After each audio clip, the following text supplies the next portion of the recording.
not my baby. My baby has been swapped. Doctor! She stands in the hospital corridor, staring at the bassinet that holds someone else's baby. Her daughter is gone. Switched. Stolen. And the only man who can help her is the one man in Seoul she swore never to trust again.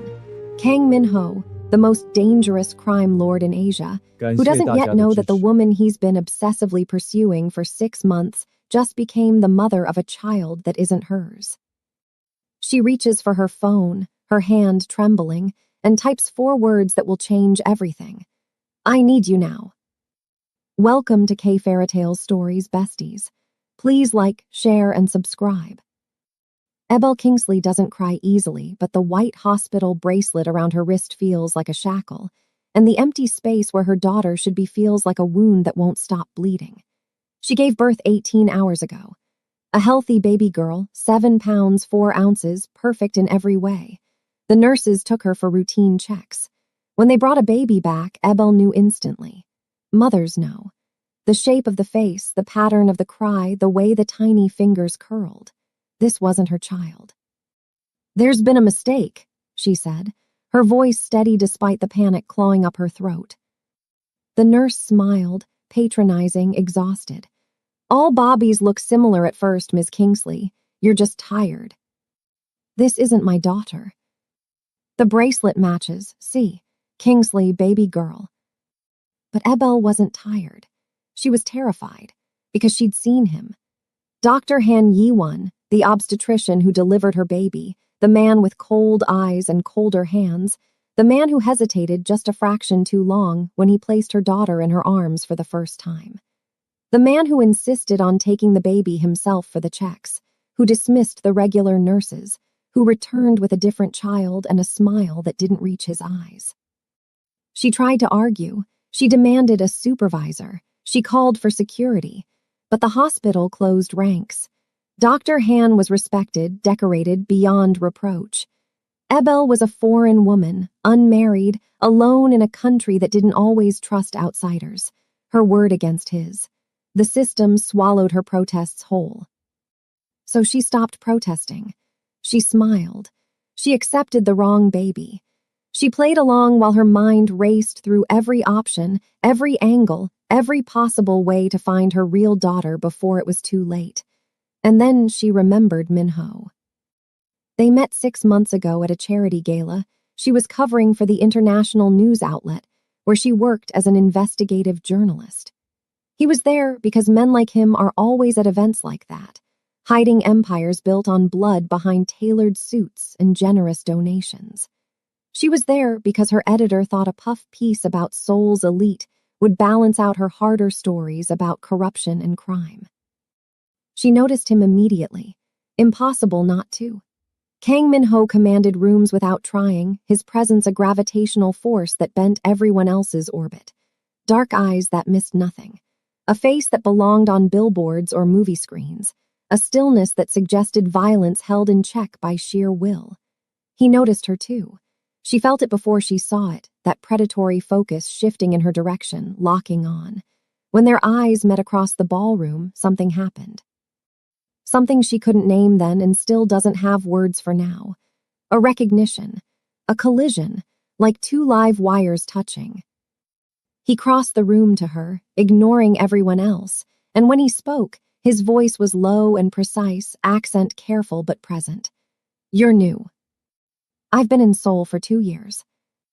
New to me, a slight smile, dangerous. I would have remembered you.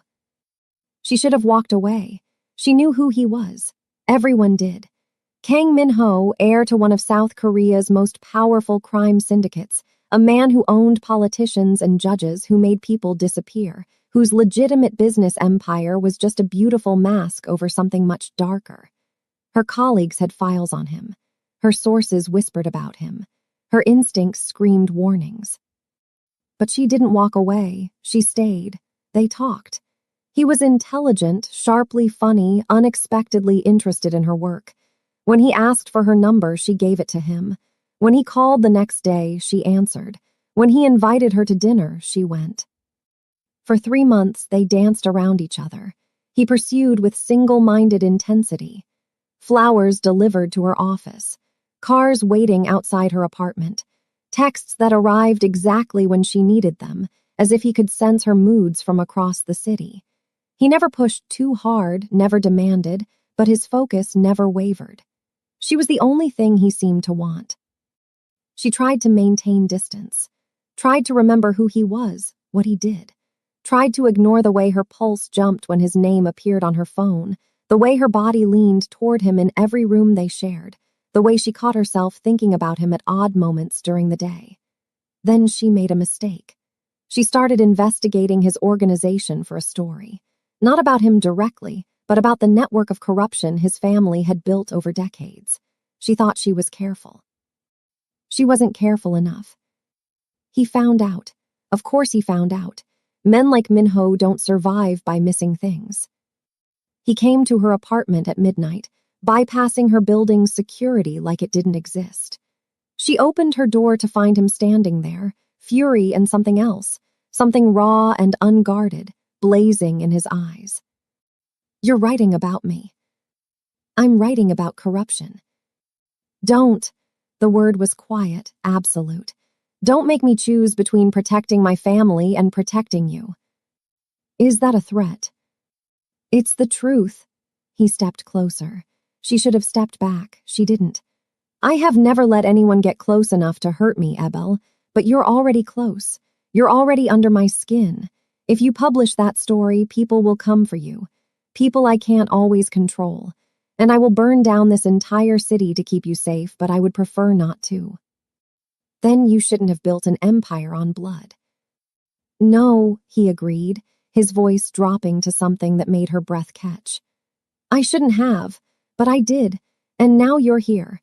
And I don't know what to do with you except want you so badly it's affecting my judgment, which is a problem I've never had before." She kissed him, or he kissed her. Later, she couldn't remember who moved first. It didn't matter. What mattered was the way the world narrowed to his mouth on hers, his hands in her hair, the sound he made low in his throat when she pulled him closer. What mattered was the way 3 months of tension ignited into something that felt inevitable and terrifying and right. They made it to her bedroom, barely. His jacket hit the floor, her dress followed, and then his phone rang. He ignored it. It rang again, and again. "Answer it," she whispered against his mouth. He did, his voice turning cold and clipped as he listened to whoever was on the other end. His expression shifted, hardened. When he hung up, he looked at her with something like regret. "I have to go." "Now?" "Yes," he touched her face, thumb tracing her cheekbone. "I'm sorry." "What happened?" "Something that requires my attention." He kissed her, quick and hard. "I'll call you tomorrow." He left. He didn't call tomorrow, or the next day, or the day after that. A week later, she found out she was pregnant. She tried to reach him. His number went to voicemail. His office said he was unavailable. His apartment building's security wouldn't let her up. After 2 weeks of trying, she understood. Whatever had started between them was over. He'd made that choice clear by disappearing. She could have pushed harder, could have used her connections, her resources as a journalist, could have found a way to force a conversation, but pride stopped her. Pride and something deeper, some instinct for self-preservation that said if Kang Minho wanted to ghost her, she should let him. Men like him didn't do commitment, didn't do family, didn't do anything that made them vulnerable. So she made her own choice. She would have this baby. She would raise her daughter alone. She would build a life that didn't include a crime lord who'd proven he couldn't be trusted. For 6 months it worked. She transferred to a different beat at work, something safer, less investigative. She prepared. She saved. She built a nursery in her small apartment and told herself she was fine, that she didn't need anyone, that her daughter would have everything that mattered. And then Dr. Hand switched her baby. Now she stands in a hospital corridor, holding a child that isn't hers, and she understands with perfect clarity that she has no choice. The police won't help. The hospital won't listen. Her colleagues can't investigate fast enough. She needs someone with power, Someone with reach. Someone who operates outside systems that have already failed her. She needs Minho.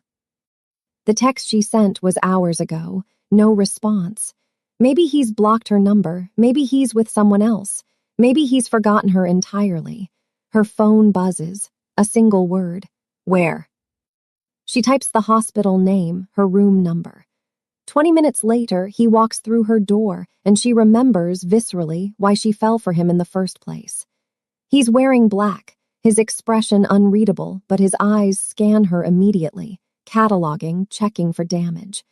When he sees the baby in her arms, something flickers across his face too fast to name. Whose child is that? Not mine. He goes still, completely, utterly still. Explain. So she does. She tells him everything.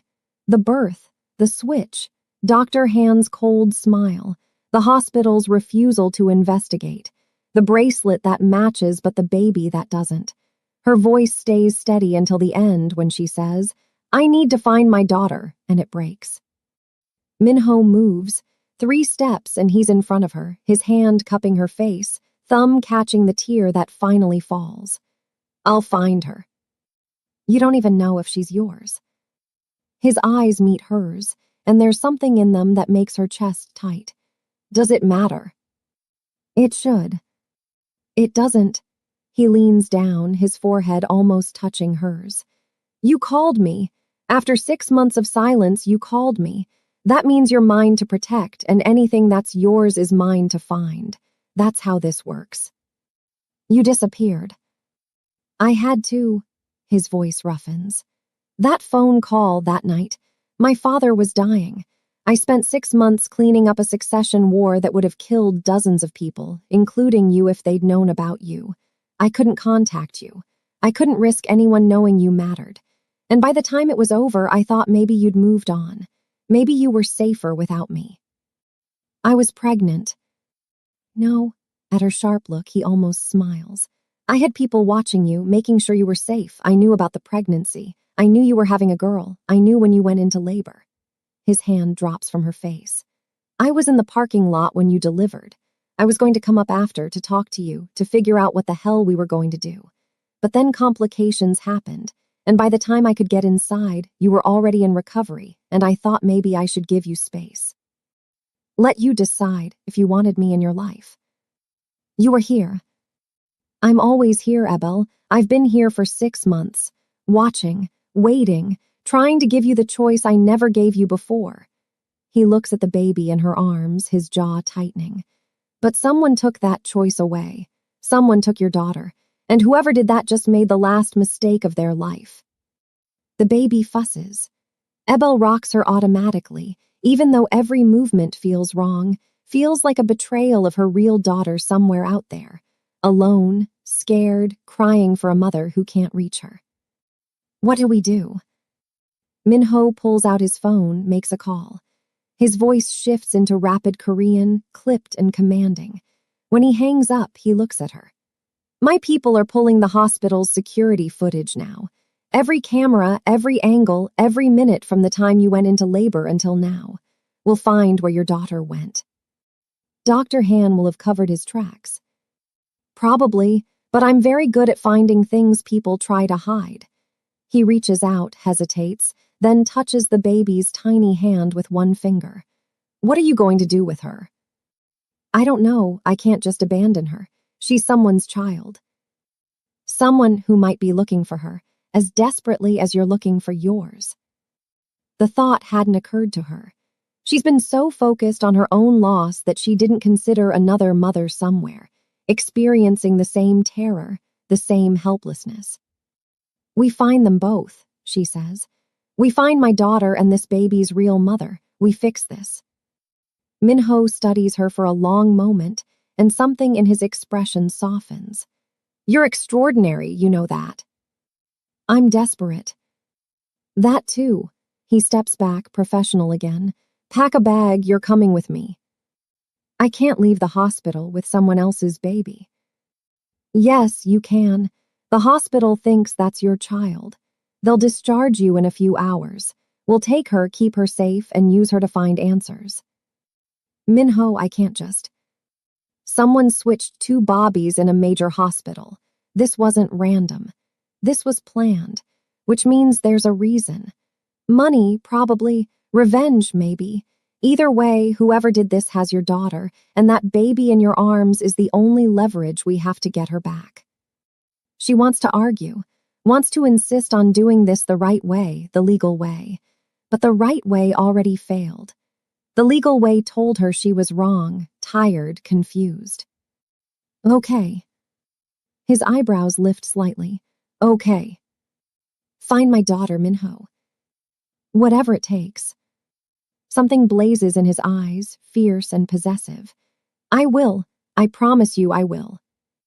3 hours later, she's in his car, a black sedan with tinted windows and a driver who doesn't speak. The baby, still unnamed, sleeps in a car seat Minho's people produced from somewhere. Ebel hasn't slept in over 24 hours, but adrenaline keeps her wired, her mind racing through possibilities, each one worse than the last. Minho sits beside her, his phone constantly active. He issues orders in Korean, switches to English for her benefit occasionally, his voice never rising but carrying absolute authority.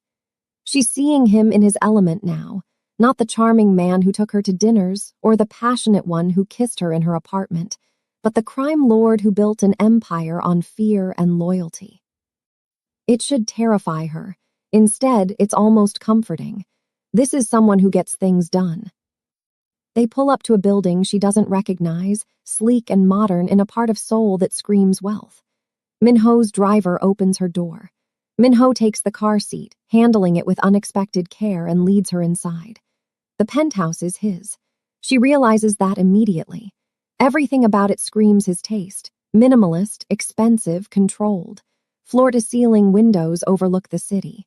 The furniture is all clean lines and dark colors. There's art on the walls that probably costs more than her annual salary. The bedroom on the left is yours, he says, setting the car seat down carefully. There's a nursery next to it. My people stocked it with everything you might need. She stares at him. You built a nursery. I've had 6 months to prepare. He shrugs, but there's something vulnerable in the gesture. I didn't know if you'd ever let me meet her, but I wanted to be ready if you did. Her throat tightens. Minho. Don't. He holds up a hand. You don't owe me anything. You didn't tell me about the pregnancy, and I understand why. I disappeared. I made you think I didn't care. That's on me. He looks at the sleeping baby. But I did care. I do care about you, about your daughter, about making sure both of you are safe.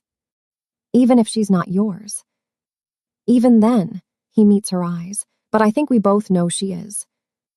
Ebel's hands shake. She sits down before her legs give out. I didn't want you to feel obligated. I don't feel obligated. I feel involved. He crouches in front of her, his hands on the arms of her chair, caging her in but not touching. When I found out you were pregnant, I had a choice. I could walk away, let you build a life without complications. Or I could be selfish and insert myself into your world even though everything I am puts you in danger. I was trying to make the right choice. By stalking me from a distance. By keeping you safe from a distance. His mouth quirks. The stalking was just a side benefit. Despite everything, she almost laughs. You're insane. Probably. He stands, putting distance between them again. Get some sleep. My people will have information soon. I can't sleep. Try anyway. You just gave birth. Your body needs rest. My daughter needs her mother. And she'll have her. His voice hardens. I swear to you, Ebel, I will find her. I will bring her back. And I will make sure whoever did this understands exactly what it means to take something from me. She believes him. God help her, she believes him completely. The nursery is perfect. Everything a baby could need, all top quality, all brand new. Ebel settles the wrong baby into the crib, watching her sleep. This tiny stranger who deserves her real mother as much as Ebel's daughter deserves hers. I'm sorry, she whispers to the sleeping child. I'm sorry you got caught in this. I promise I'll find your mother, too. When she turns, Minho is in the doorway, watching her with an expression she can't read. What? You're going to be an amazing mother. I don't feel amazing. I feel like I'm failing already. You're not failing, you're fighting. He leans against the doorframe. Most people would have accepted what the hospital said. Most people would have convinced themselves they were wrong. You knew, you trusted your instincts. That's not failing. My instincts didn't get my daughter back. Not yet. His phone buzzes. He glances at it and his expression sharpens. We have something. She crosses to him in 3 strides. What? Security footage. My people found the gap. He shows her his phone. It's a video, timestamp from yesterday, showing a hospital corridor. Dr. Han appears carrying 2 bobbies, one in each arm. He enters a room. 2 minutes later, he exits with the same 2 bobbies, but the blankets are different colors. He switched them in there, she breathes. And in that room, there's no camera. Minho swipes to another image. But there are cameras in the hallway outside. 30 minutes later, a woman leaves carrying 1 baby. We're running facial recognition now. Who is she? That's what we're going to find out. He looks at Ebel, and there's something predatory in his eyes now, something that reminds her exactly who she's dealing with. When we do, I need you to let me handle it. Handle it how? However I need to. Minho. These people took your daughter. His voice drops to something cold and final. They switched bobbies in a hospital. This wasn't random. This was planned, coordinated. Someone paid Dr. Han. Someone wanted your child specifically or wanted to get rid of someone else's child quietly. Either way, they're not going to give her back because we ask nicely. She knows he's right, hates that he's right. I don't want anyone hurt. I can't promise that. Minho. He steps closer, his hand coming up to cup her face. I will do whatever it takes to bring your daughter home. If that means hurting people who deserve to be hurt, I won't hesitate. If that means burning down everything they've built, I'll bring the matches. If that means crossing lines you don't want me to cross, I'll cross them and deal with your anger later. But I will not lose her. Do you understand? She should pull away, should insist on doing this legally, safely, without violence. But when she looks in his eyes, she sees something she recognizes. The same desperate, feral need to protect that's been clawing at her chest since she realized her baby was gone. I understand. He kisses her forehead, gentle, careful. Sleep. I'll wake you when we know more. She doesn't think she can sleep, but exhaustion has other ideas. The moment she lies down, her body surrenders. She's unconscious in minutes, dreaming of her daughter's face, her cry, the weight of her in her arms. When she wakes, it's dark. The clock says 4 hours have passed. She should feel rested. Instead, she feels frantic, like she's wasted time she doesn't have. The baby's crying. She goes to the nursery, finds Minho already there. Holding the infant awkwardly, trying to soothe her. He looks up when Ebel enters, relief crossing his face. I didn't want to wake you, but she won't stop crying. Ebel takes the baby, begins to prepare a bottle. Minho watches, his expression unreadable. You're good at that. I've been preparing for 6 months. Without me. You weren't here. I was always here, Ebel, just not close enough. He runs a hand through his hair, frustration bleeding through his control. I wanted to be there, for every appointment, every craving, every moment you needed someone, but I couldn't risk it. The succession war, my father's death, the enemies circling. If anyone had known you mattered to me, they would have used you, hurt you. I couldn't let that happen. So you just watch from the shadows? Yes, like a creep. His mouth twists. I know how it sounds, but it was the only way I could keep you safe and still keep myself from going insane not knowing if you were okay. She feeds the baby, processing this. You could have sent a message, one text, something to let me know you hadn't just abandoned me. I know I should have. I was trying to do the right thing and I did the wrong thing instead. He sits beside her. I'm not good at this, Ebel, the personal stuff, the relationship stuff. I'm good at strategy, at violence, at building power. But caring about someone this much, it's new, and I'm clearly terrible at it. You're here now. I should have been here all along. The baby finishes eating. Ebel burps her, rocks her, watches her drift back to sleep. When she looks up, Minho is staring at them with such naked longing it makes her chest ache. You can hold her, you know. I don't want to wake her. Minho. She stands, crosses to him, places the baby in his arms. Hold your daughter. He takes the baby carefully, like she's made of glass. His whole body goes rigid, then slowly relaxes as the infant settles against his chest. He looks down at her, and Ebel watches something transform in his face. She's so small. All babies are small. I know, but... He touches the baby's tiny hand. Her fingers curl around his. She's perfect. She's not ours. I know, but he doesn't look away from the baby. Whoever she belongs to is lucky. She's beautiful. So is my daughter, our daughter. Yes. He finally looks up, meets Ebel's eyes. I'm going to find her. I swear to you, I'm going to bring her home. His phone rings. He shifts the baby carefully, answers with his free hand. His expression changes as he listens, going cold and hard. When? A pause. Where? Another pause. Send me the address. I'm leaving now. He hangs up, looks at Ebel. They found Dr. Han. Where? Dead in his apartment, murdered 3 hours ago. The room tilts. What? Someone killed him. Professional hit. Single gunshot to the head. Minho's voice is flat, controlled. Which means whoever hired him to switch the bobbies decided to clean up loose ends. Then how do we find my daughter?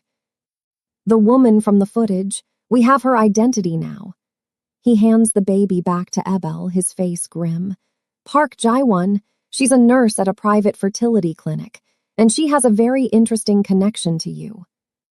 What connection? Her father was Park Jin-soo, CEO of Shin Med Pharmaceuticals. The name hits Ebel like a physical blow. She remembers that story, the illegal drug trials, the homeless people used as test subjects. 3 of them died. She broke the story 18 months ago. Park Jin-soo was arrested, charged, convicted. His company collapsed, his reputation destroyed. He killed himself in prison, Minho continues. 2 months ago, and now his daughter has your baby. This isn't about money, Ebel. This is about revenge. Ebel's legs give out. She sits hard, clutching the baby, her mind spinning. Park Jin-soo. She remembers his face from the trial, the way he looked at her across the courtroom with pure hatred. She'd been called to testify, to present the evidence she'd uncovered. 3 dead homeless men, dozens more with permanent damage, all because he wanted faster drug approval, bigger profits, less oversight. I was doing my job, she whispers. I know, Minho crouches in front of her. And he was breaking the law, killing people. You exposed the truth, that's not your fault. But his daughter blames me. His daughter is wrong, and she's about to learn what happens when you take something from the wrong person. He stands, pulls out his phone again. I'm sending people to the clinic now. We'll have Jae-won in custody within the hour. And if she doesn't have my daughter anymore, if she already sold her or gave her away, or... Ebel can't finish the sentence. The possibilities are too horrifying. Then she'll tell us where your daughter is. Trust me, she'll tell us everything. There's something in his voice that makes Ebel look up sharply. What are you going to do to her? Whatever it takes. Minho, I don't want. Don't. His voice cuts through her protest. Don't ask me to be gentle with someone who stole your child for revenge. Don't ask me to show mercy to someone who made you suffer because she couldn't accept that her father was a murderer. I will get our daughter back, Ebel, and I will make sure Jae-won understands exactly what she's done. Ebel wants to argue. wants to insist on humanity, on restraint, on doing this without becoming the kind of person who hurts others. But every time she closes her eyes, she sees her daughter's face. Hears the cry that wasn't the right cry. Feels the empty ache of her arms without the right weight. "Find her," she says quietly. "Just find her." Minho's expression softens fractionally. He touches her face, thumb stroking her cheekbone. "I will. Stay here. Keep the baby safe. I'll call you as soon as I know anything." "I want to come with you." "No." "Minho, you just gave birth. You're exhausted. And if things go wrong, I need to know you're safe." He leans down, kisses her forehead. "Please, Ebel, let me do this. Let me protect you the only way I know how." She wants to fight, wants to insist. But she can see the fear beneath his control, the terror that something might happen to her if she comes along. So she nods, even though it kills her to stay behind. "Be careful." "Always." He straightens, already moving toward the door. "There's food in the kitchen. Security is tight. No one gets in without my authorization. You're safe here." Then he's gone, and Ebel is alone with someone else's baby, waiting for news about her own. She tries to sleep. Can't. Tries to eat. Can't. She feeds the baby, changes her, rocks her, and tries not to imagine all the ways this could go wrong. Jaiwan might not talk. The baby might already be sold to someone untraceable. Her daughter might be in another country by now, lost forever in a system designed to make children disappear. Her phone rings. Unknown number. She answers anyway, desperate for anything. "Ms. Kingsley," a woman's voice shaking.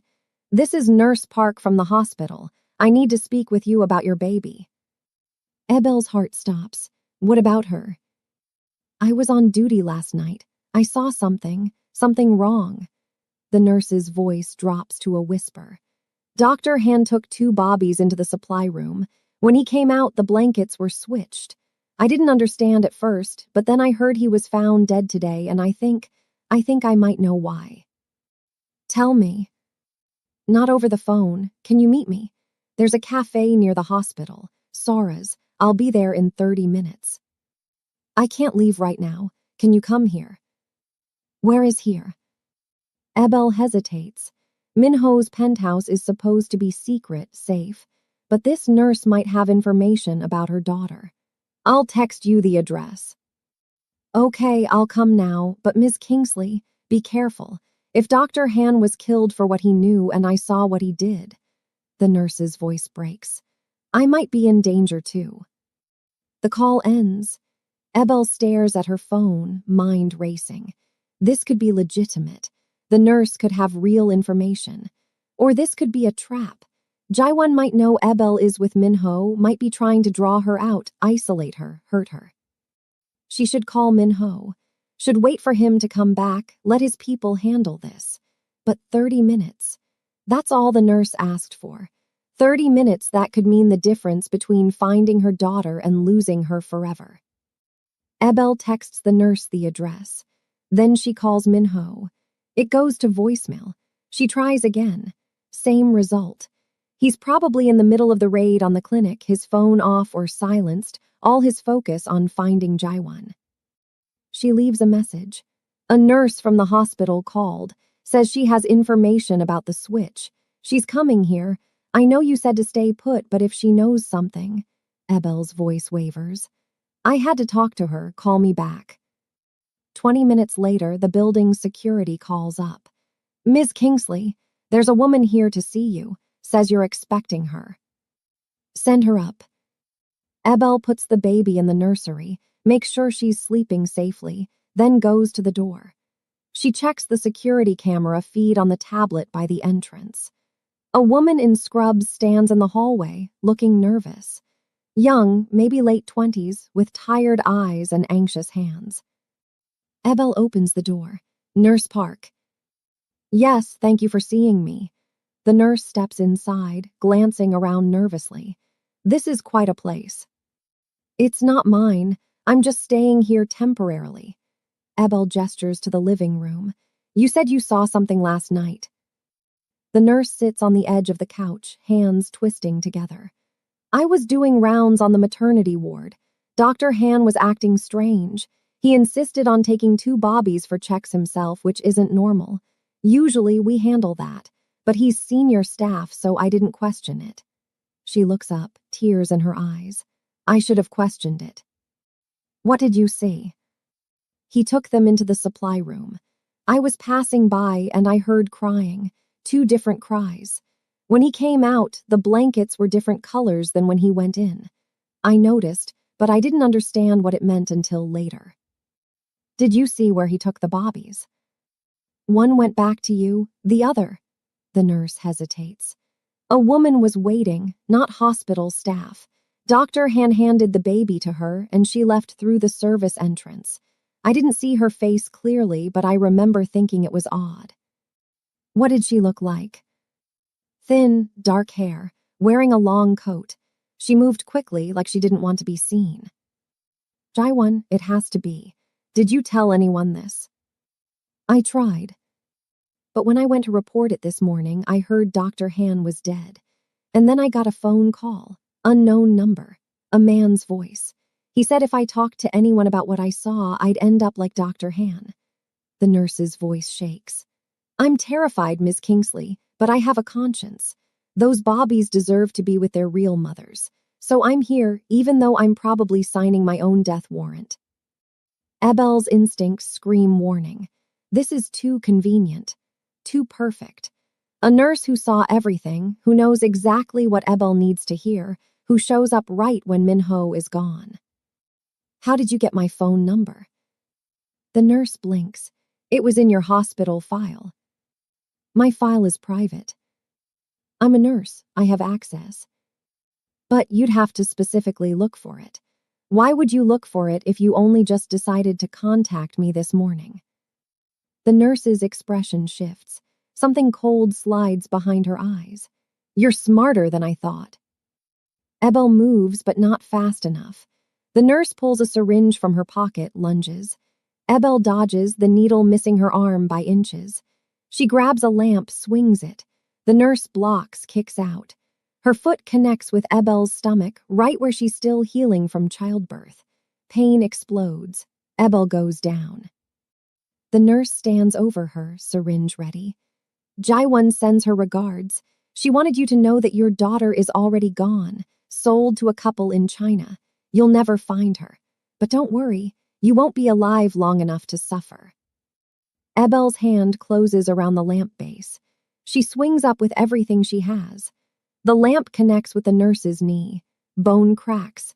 The nurse screams, stumbles. The syringe falls. Ebel grabs it, scrambles back. They stare at each other, both breathing hard. Who are you really? Ebel demands. Does it matter? The nurse, whoever she is, tries to stand. Her leg gives out. You ruined Jaiwon's life. Her father was everything to her. When he died, she had nothing. No family, no money, no future, all because of you. Her father killed people. He was trying to save people. Those drugs would have helped millions. By sacrificing dozens first. That's not science. That's murder. You wouldn't understand. You're just a foreign bitch who came to Korea and destroyed Korean lives. The woman spits blood. Jaiwon wanted you to suffer, wanted you to know what it feels like to lose everything. Your daughter is gone, Miss Kingsley, and there's nothing you or your crime lord boyfriend can do about it. The baby starts crying in the nursery. Both women freeze. There's another baby here, the fake nurse breathes. The switched one, Jaiwon will want her back. You're not touching her. You can't stop me. Ebel looks at the syringe in her hand. She has no idea what's in it. Sedative, maybe, or poison. The woman on the floor is injured but not incapacitated. If Ebel runs to the nursery to protect the baby, the woman might escape. If she stays here, the woman might get past her to the baby anyway. She makes a choice. She stabs the syringe into the woman's thigh, pushes the plunger. The woman gasps, claws at Ebel, then goes limp. Ebel doesn't wait. She runs to the nursery, grabs the baby, locks herself in the bedroom. Her hands shake as she dials Minho. This time he answers. Ebel, I got your message. I'm on my way back. Someone was here, pretending to be a nurse. She tried to drug me. I fought her off, but Minho, she said my daughter's already in China. She said Jaiwan sold her. Silence, then Minho's voice, colder than she's ever heard it. Where is the woman now? Living room. I injected her with whatever she was going to use on me. She's unconscious.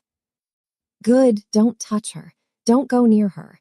Lock yourself in the bedroom and don't open the door for anyone but me. I'm 10 minutes away. Minho, if what she said is true. It's not. Jaiwan is here. We have her. And she hasn't sold anyone anywhere. His voice gentles slightly. The woman who attacked you was lying, trying to make you panic. Your daughter is still in Seoul. I promise you, Ebel, we're going to find her. Jaiwan told you that. Not yet, but she will. The cold returns. I'm very persuasive when I need to be. Ebel closes her eyes, holds the baby tighter. Don't kill her, please. I know you want to, but we need her alive. She's the only one who knows where my daughter is. I'm aware, which is the only reason she's still breathing. A pause. I love you, Ebel. I should have said it before. Should have said it 6 months ago. But I'm saying it now. I love you, and I will move heaven and earth to bring our daughter home. Her throat closes. I love you too. Good. Remember that when you see what I've done to Jaiwan. The call ends. Ebel sits on the bed, rocking the baby, and waits. The bedroom has its own security camera feed. She pulls it up on her phone, watches the living room. The fake nurse is still unconscious on the floor. No movement, no sign of anyone else. 8 minutes later, Minho enters the penthouse. He's not alone. 4 of his men come with him, all dressed in black, all moving with military precision. Minho goes straight to the unconscious woman, crouches, checks her pulse, says something in Korean to his men. 2 of them lift the woman, carry her out. Minho walks to the bedroom door, knocks softly. Ebel, it's me. She opens the door. He's there, solid and real, and she wants to throw herself into his arms. But there's blood on his shirt. Not a lot, but enough to notice. Are you hurt? She asks. Not mine. He steps inside, closes the door behind him. His eyes scan her, checking for injuries. Are you? Bruised, sore, but okay. She looks down at the baby. She tried to get to her to take her back to Jaiwan. She won't get the chance. Minho reaches out, touches the baby's head gently. Jaiwan is in a secure location. She's being questioned. The woman who attacked you is her cousin, also a nurse, also complicit in the switch. We have them both now. Has Jaiwan told you where my daughter is? Minho's jaw tightens. Not yet. She's resisting, but she will break. Everyone breaks eventually. Minho, what are you doing to her? What I have to. He meets her eyes. Do you want me to stop? She should say yes. Should insist on humanity, on restraint. But when she thinks about her daughter out there somewhere, possibly terrified, possibly crying for a mother who isn't coming, she finds she doesn't care what happens to Jaiwan. No, make her talk. Something flashes in Minho's eyes. Relief, maybe, or approval. I will. But Ebel, when this is over, when we have our daughter back, you need to decide if you can live with what I am. What I do. Because I won't change. I can't. This is who I've always been. I know. And you're still here. Where else would I be? She shifts the baby to one arm, reaches out with her free hand to touch his face. You're finding my daughter. You're protecting me. You're doing everything I need you to do. The rest, we'll figure it out. He turns his face into her palm, kisses it. I don't deserve you. Probably not, but you've got me anyway. He almost smiles, then his phone buzzes. He checks it and his expression hardens. Jaiwan's lawyer just showed up. She has a lawyer already. Someone called him, which means someone knows we have her. Minho's mind is clearly racing. Someone with resources, someone who wants to protect Jaiwon or protect themselves. Who would want to protect her? Anyone who was involved in the baby switching operation. Anyone who paid her. Anyone who profits from whatever scheme this is. He looks at Abel. This is bigger than revenge. I'm sure of it now. Jaiwon might have taken your daughter because of her father, but someone else is pulling strings. Someone with power. How do you know? Because the lawyer who just showed up is Lee Dongmin. He doesn't take small cases. He only represents people with serious money and serious connections. Someone sent him to shut Jaiwon up. Ebel's mind spins. But if he shuts her up, we'll never find my daughter. Exactly, which is why I need to get back there before he can talk to her. Minho heads for the door, then turns back. Stay here. My people will secure the building. No one else gets in. I'll call you as soon as I know anything. Be careful. Always, he pauses. If something happens to me. Don't. If something happens to me, he continues, there's a phone in the nursery. Hidden in the changing table bottom drawer. It has one number programmed. My second in command, call him. He'll protect you and get you out of Korea safely. Nothing's going to happen to you. Probably not, but I need you to know the plan anyway. He kisses her, quick and hard. I love you, both of you. Then he's gone again, and Ebel is alone with the baby and her fear. She tries to rest. Can't. She feeds the baby, puts her down to sleep, then paces the penthouse like a caged animal. Every minute feels like an hour. Every hour feels like a lifetime. Her phone rings. Minho. We have a problem, he says without preamble. What kind of problem? The lawyer got to Jaiwon before I could question her further. She's refusing to talk now, invoking her rights. And without a confession, without evidence, I can't legally hold her much longer. What about illegally? I could, but her lawyer will file writs, contact authorities, make noise. The more attention this gets, the harder it becomes to operate. And if whoever is behind this decides we're too much trouble, they might just kill Jaiwon to keep her quiet. Then we lose our only lead. Ebel's chest tightens. So what do we do? I'm working on it. But Ebel, I need you to prepare for the possibility that this might take time. Days, maybe. Weeks if they're careful. We don't have weeks. My daughter is a newborn. She needs her mother. She needs to be fed, held, cared for. Her voice breaks. I know, and I'm doing everything I can. But the people behind this are professionals. They've covered their tracks well. Dr. Han is dead. Jaiwon's cousin is unconscious and will probably claim she was coerced or threatened. Jaiwon herself won't talk. We're hitting walls everywhere. There has to be something. Some clue, some lead, something we're missing. Minho is quiet for a moment. Then, there might be. The clinic where Jaiwon works. We raided it, but we didn't have time for a thorough search before the lawyer showed up. There could be records, files, something that links to whoever ordered the switch. Then search it. I plan to, but it's going to take time, and I can't be there and here simultaneously, which means I need to make a choice. Stay with you and keep you safe, or go to the clinic and search for evidence. Go to the clinic. Ebel. I'm safe here. You said so yourself. Security is tight. But if there's evidence at that clinic, we need it. We need anything that gets us closer to finding our daughter. She takes a breath. Go, I'll be fine. I don't like leaving you alone. I'm not alone. I have a baby to take care of. The irony isn't lost on her. She's caring for someone else's child while hers is God knows where. Go, Minho. Find something, anything. He's quiet for a long moment. Okay, but I'm leaving extra security. 6 men posted throughout the building. And if anything feels wrong, anything at all, you call me immediately. I will. I mean it, Ebel. Your instincts have been right about everything so far. Trust them. They hang up. Ebel checks on the baby, who's still sleeping peacefully, oblivious to the chaos around her. She looks so peaceful, so innocent. Ebel wonders what her own daughter is doing right now.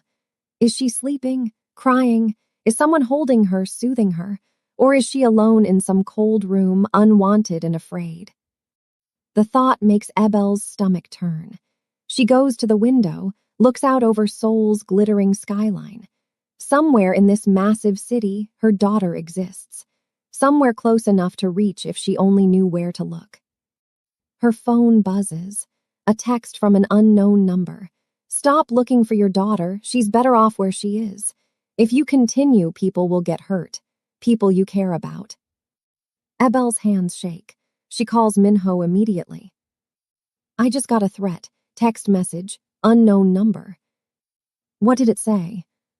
She reads it to him. He's silent for a beat then. They're scared.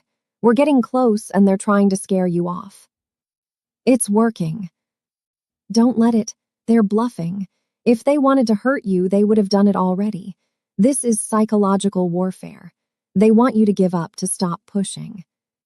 What if they're not bluffing? What if they hurt you, or... They won't. I'm not easy to hurt, Ebel, and I have resources they can't match. His voice gentles. I know you're scared, I am too, but we can't stop now. We're too close. How close? I'm at the clinic now. We found a computer system that wasn't wiped. My tech people are pulling data as we speak. If there's anything here that connects to where your daughter is, we'll find it. Hope flares in Ebel's chest. How long? A few hours, maybe. The encryption is sophisticated, but we're better. A pause. Ebel, I need to ask you something. When we find her, when we get her back, what do you want to do? Stay in Seoul? Leave Korea? I'll support whatever you decide. She hasn't thought that far ahead. Hasn't let herself imagine a future beyond finding her daughter. I don't know. Where will you be? Wherever you are. You can't just leave your empire.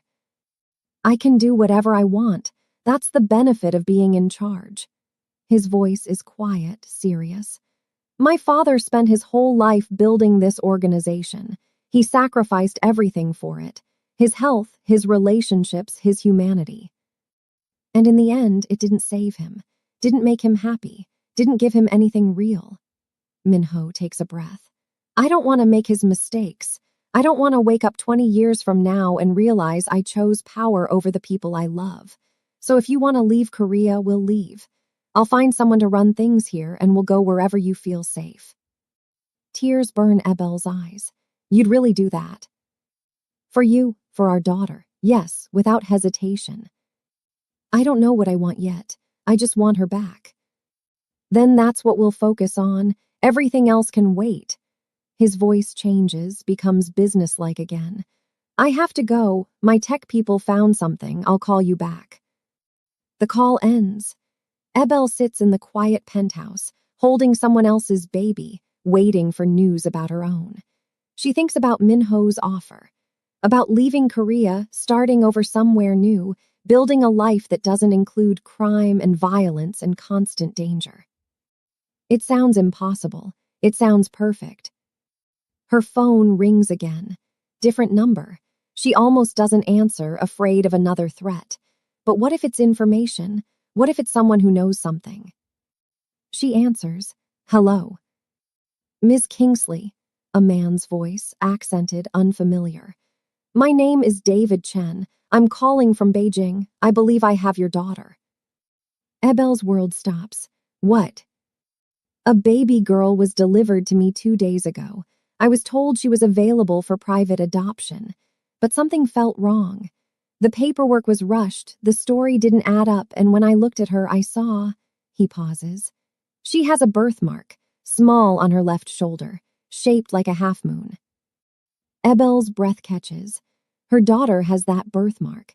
She saw it when she held her for those first precious minutes after birth. How did you get my number? I hired an investigator. When the adoption felt suspicious, I wanted to know the truth. He traced the baby back to a hospital in Seoul, to a woman named Ebel Kingsley who gave birth 3 days ago, and whose baby went missing. Chen's voice is kind, concerned. Ms. Kingsley, I am not a criminal. I am a businessman who wanted to adopt a child legally. If this baby was taken from you, I want to return her. But I need to know I'm doing the right thing. She has the birthmark, you're sure? Yes, and she has your eyes. I saw your photo in the news articles my investigator found. The resemblance is unmistakable. Ebel is crying now, relief and terror and hope all tangled together. Where are you? I'll come get her. I'm in Beijing, but I can bring her to you. I have a private plane. I can be in Seoul tomorrow morning. Tomorrow? That's too long. Every hour her daughter is away feels like a lifetime. I'm sorry, I would come sooner, but there are logistics. Customs, paperwork. I need to do this correctly so no one can claim I kidnapped her. Chen sounds genuinely apologetic. I promise you, Miss Kingsley, she is safe. She is being cared for by a qualified nanny. She is fed, clean, healthy.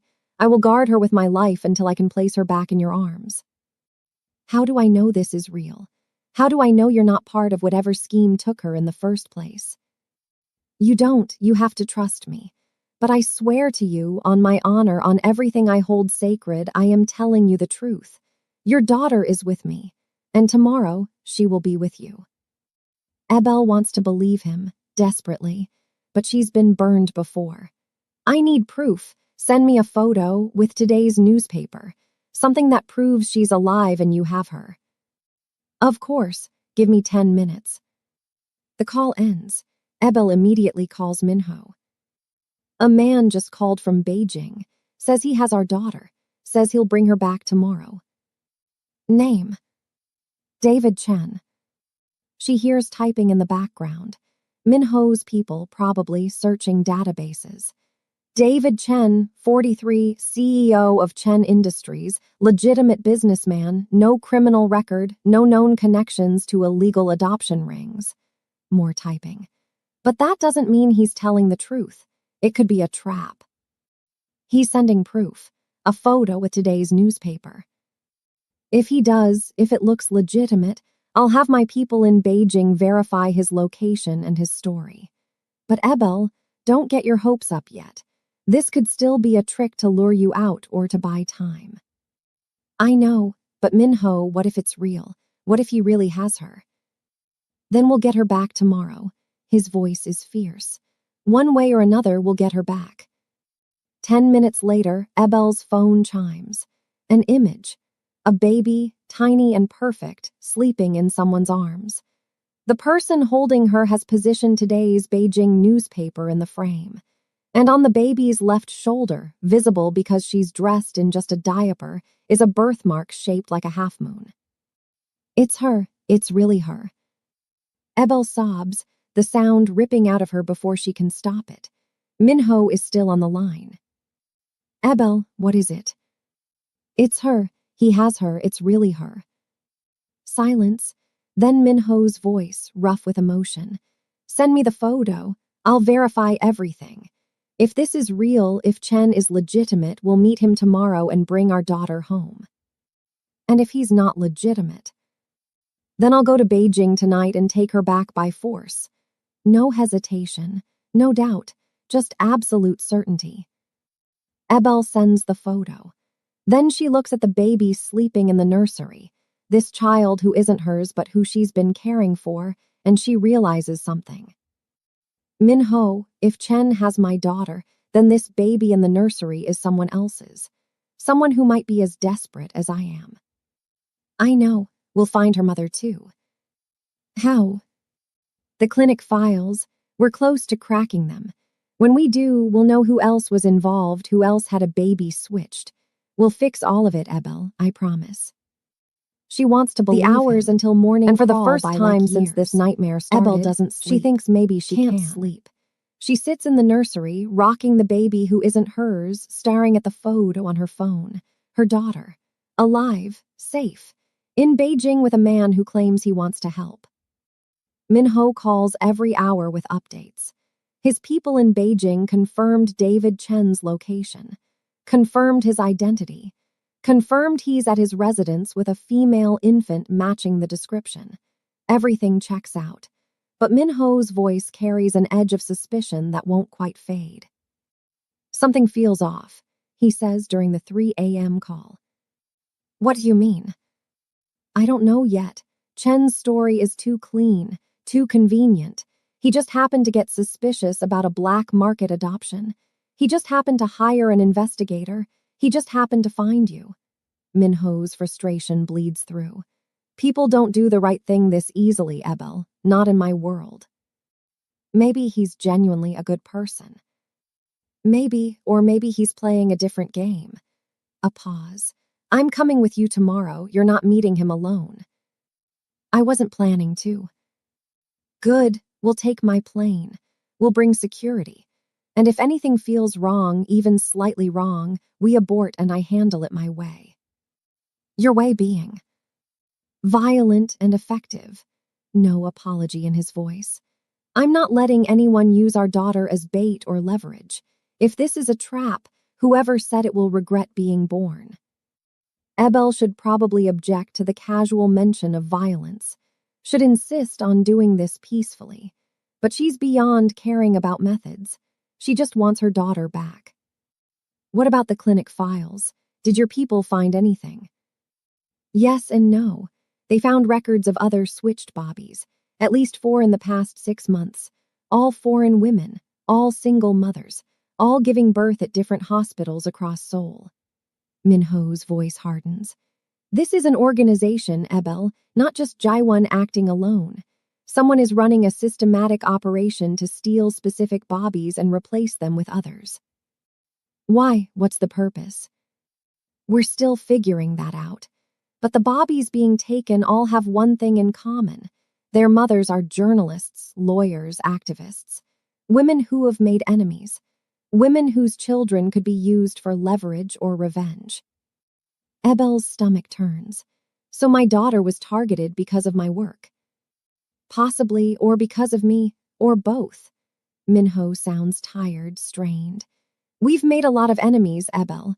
People who would love nothing more than to hurt us through our child. But if they wanted to hurt us, why sell her to Chen? Why not just? She can't finish the sentence. I don't know, that's what bothers me. None of this makes sense yet. Keys typing in the background. But we're close. Jaiwon's cousin woke up an hour ago. She's talking, trying to make a deal. Says she'll give us names in exchange for immunity. Are you going to give it to her? I'm going to tell her I will. Whether I actually do depends on how useful her information is. He says it so casually, like lying is just another tool in his arsenal, which Ebel supposes it is. When do we leave for Beijing? 6 a.m. Chen said he'd meet us at 10. That gives us 4 hours to verify everything one more time and prepare for contingencies. Minho's voice softens slightly. Try to rest, Ebel. You'll need your strength. I can't rest, not until she's in my arms. I know, but try anyway. For her. She's going to need a mother who isn't running on pure adrenaline and desperation. He's right. Ebel knows he's right. But her body won't cooperate. Every time she closes her eyes, she sees her daughter's face in that photo. So small, so vulnerable, so far away. The baby in the nursery wakes, crying. Ebel goes to her automatically, lifts her, soothes her. This child deserves her mother too. Whoever she is, wherever she is, she's probably going through the same hell Ebel has been living. We'll find your mama, Ebel whispers to the baby. I promise we'll fix this. The baby stops crying, looks up at her with dark, trusting eyes. Ebel's heart clenches. She's grown attached to this little stranger over the past 2 days. Started to feel protective, maternal. It's going to hurt to give her up, even though giving her up is the right thing to do. 5 a.m. Ebel showers, changes into clean clothes, packs a bag. Minho arrives at 5:30, looking like he hasn't slept either. His eyes are bloodshot, his jaw tight, but his movements are precise and controlled. Ready, he asks. More than ready. He looks at the baby in her carrier. We're bringing her. We have to. We can't leave her here alone, and we don't know who her mother is yet. Ebel picks up the carrier. Besides, maybe Chen knows something. If this is an organization, maybe he has information about the other switched bobbies. Minho nods slowly. Good thinking. He takes the carrier from her, handles it carefully. Let's go bring our daughter home. The drive to the private airfield is tense and silent. Minho makes calls in rapid Korean, coordinating something. Security, probably. Backup plans. Ebel watches the city wake up outside the window, ordinary people starting ordinary days, completely unaware that her world is balanced on a knife's edge. The plane is sleek, expensive, exactly what she'd expect from someone like Minho. Inside, there are 4 of his men already seated, all armed, all watching her with expressions that could be concern or calculation. She can't tell which. They don't speak English, Minho says quietly as he helps her aboard. But they understand it, so be careful what you say. Are you expecting trouble? I'm always expecting trouble. That's how I've stayed alive this long. He settles into the seat beside her, the baby carrier between them. But today especially, yes. This feels like a setup. I just can't figure out the endgame yet. Maybe there isn't one. Maybe Chen really is just a good person doing the right thing. Minho looks at her with something like pity. I hope you're right. But in my experience, people don't do the right thing without a reason. And I need to know what Chen's reason is before I trust him with our daughter's life. The flight to Beijing takes 2 hours. Ebel spends them staring at the photo on her phone, memorizing every detail of her daughter's face. The curve of her cheek, the tiny fingers, the birthmark that proves she's real, she's alive, she's waiting. Minho works on his laptop, coordinating with people in Beijing. He's quiet, focused, but she can feel the tension radiating off him in waves. He's preparing for war, she realizes, hopping for peace but ready for violence. They land at a private terminal. A car is waiting, black and armored. Minho's men flank them as they walk to it, eyes scanning constantly. Ebel holds the baby carrier, her heart pounding so hard she can hear it in her ears. Chen's residence is 20 minutes from here, Minho says as they pull away from the airport. Gated community, high security. My people have already checked it out. Only one entrance, guards at the gate, cameras everywhere. That sounds safe. Or it sounds like a controlled environment where we have limited options if things go wrong. He looks at her. When we get there, you stay in the car until I clear the house. Understood. No. Ebel. She's my daughter, Minho. I'm not waiting in the car while you go in without me. Her voice is firm, final. We do this together or not at all. They stare at each other. Finally, Minho nods once, sharp.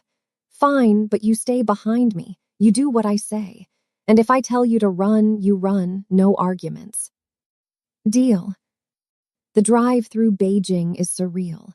Normal traffic, normal people, normal life happening all around them while Ebel's world contracts to a single point, getting her daughter back. The city could be on fire and she wouldn't notice. Chen's community is exactly as Minho described. Walls, gates, security checkpoints. They're stopped at the entrance. Minho shows identification. The guard makes a call, then waves them through. The houses inside are massive, modern, dripping with wealth. Chen's residence is at the end of a cul-de-sac. White stone, clean lines, manicured gardens. A man stands at the front door as their car approaches. Mid-40s, well-dressed, with kind eyes and an anxious expression. That's him, Minho says. David Chen. The car stops. Minho gets out first, his body language subtly aggressive, protective. Ebel follows, leaving the baby carrier in the car with one of Minho's men. Her legs feel weak. Her hands shake. This is it. This is the moment she's been waiting for, suffering for, fighting for. Chen comes down the steps, stops a respectful distance away. Ms. Kingsley, Mr. Kang, thank you for coming. His English is perfect, accent British educated. He looks exactly like his photo. Successful, polished, sincere. But Minho positions himself slightly in front of Ebel anyway, a human shield. You have her daughter, Minho says. It's not a question. I do. She's inside, sleeping. My nanny has been caring for her. Chen's eyes flick to Ebel, and there's genuine compassion there. I cannot imagine what you've been through, Miss Kingsley. I have children of my own. The thought of losing them, of having them taken. He shakes his head. I'm glad I could help. Can I see her? Ebel's voice breaks on the last word. Of course, please come in. Minho doesn't move. Why are you doing this? What do you get out of returning her? Chen's expression doesn't change. Nothing. I get nothing except the knowledge that I did the right thing. Is that so hard to believe? In my world, yes. Well, Chen spreads his hands. Perhaps my world is different from yours, Mr. Kang. I've read about you. I know who you are, what you do. But I am not a criminal. I am a businessman who was approached about a private adoption and who realized too late that something was very wrong. I'm trying to correct that mistake. Minho studies him for a long moment. Then, apparently satisfied, he nods. Show us. They follow Chen inside. The house is beautiful, minimalist, filled with art and light. Ebel barely sees any of it. Her entire focus is on following Chen through the living room, down a hallway, to a nursery that's clearly been set up recently.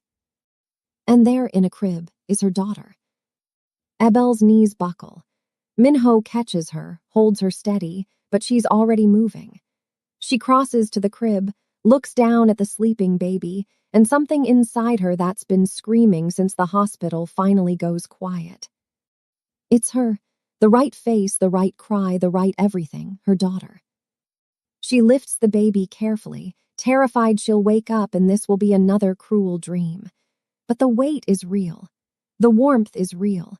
Her daughter opens her eyes, blinks up at her, and Ebel dissolves. I've got you, she sobs. Mama's got you, you're safe now, you're safe. Minho is beside her, his hand on her back, his own eyes suspiciously wet. He reaches out, touches their daughter's tiny hand, and the baby's fingers curl around his thumb. His breath catches. She's perfect, he whispers. She is. Ebel looks up at Chen, who's watching from the doorway with a soft smile. Thank you so much. I don't know how to repay you. You don't need to repay me, just love her. Keep her safe. Chen steps into the room. I've prepared all the documentation. The adoption papers I was given, the medical records, everything the people who delivered her provided. It's all fraudulent, of course, but it might help you track down who was behind this. Minho takes the folder Chen offers, flips through it. His expression hardens. These are good forgeries, professional level. Whoever made them has resources. That's what concerned me. Chen looks uncomfortable. The woman who brought her to me was very polished, very prepared. She had answers for every question. If I hadn't noticed the birthmark and thought to investigate, I would have believed her completely. What woman? Ebel asks, still holding her daughter, still unable to believe this is real. She said her name was Park Jaiwon. She claimed to represent a private adoption agency that specialized in international placements. Chen's face darkens. She was very convincing, very professional. I gave her a substantial deposit before I started to have doubts. Minho and Ebel exchange glances. Jaiwon, of course. She was the one who delivered the baby to Chen, which means she was planning this even before Dr. Han was killed. Planning to profit from revenge. Did she say anything else? Minho asks. Mention anyone else involved? No, she was careful, but she did say something strange when she left. She said, "This baby will have a better life with you than she ever would have had with her real mother. Sometimes children need to be saved from their parents." Chen shakes his head. It bothered me, the arrogance of it, the presumption. That's when I really started to investigate. Ebel's arms tighten around her daughter. Jaiwon really believed she was doing something righteous. Really thought stealing a child and selling her was some kind of twisted justice.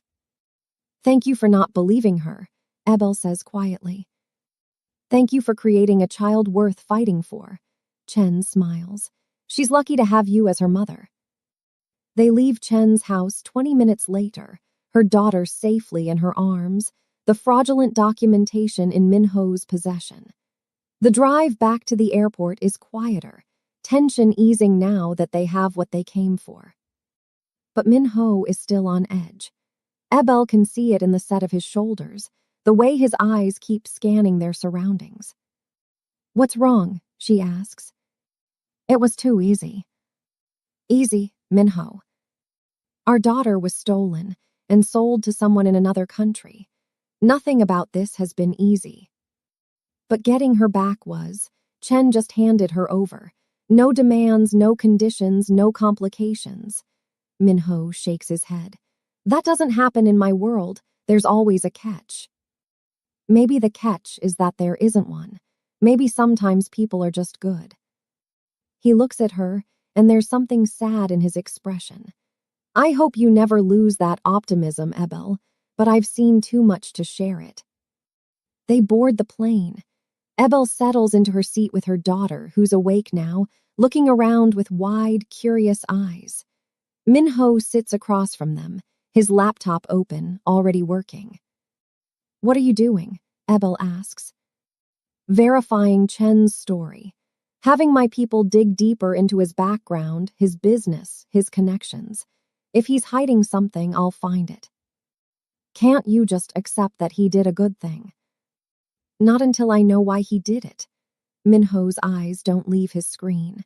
People always have reasons, Ebel, always, and I need to know what his are. Ebel wants to argue, wants to insist that Minho is being paranoid. But she's learning that in his world, paranoia keeps you alive. So she stays quiet, focuses on her daughter, tries to memorize every detail of this moment. The weight of her in her arms, the smell of her skin, the tiny sounds she makes. This is what she's been fighting for. This is what matters. They're halfway back to Seoul when Minho's phone rings. He answers in Korean, listens, and his face goes pale. What? Ebel demands when he hangs up. The baby, the one we left in Seoul.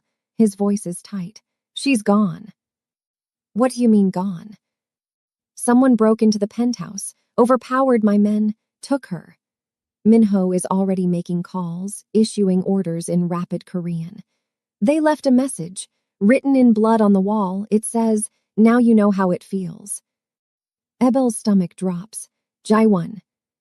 Had to be, or someone working for her. Someone who wanted revenge for us getting your daughter back. He looks at Ebel, and there's fury in his eyes now, cold and absolute.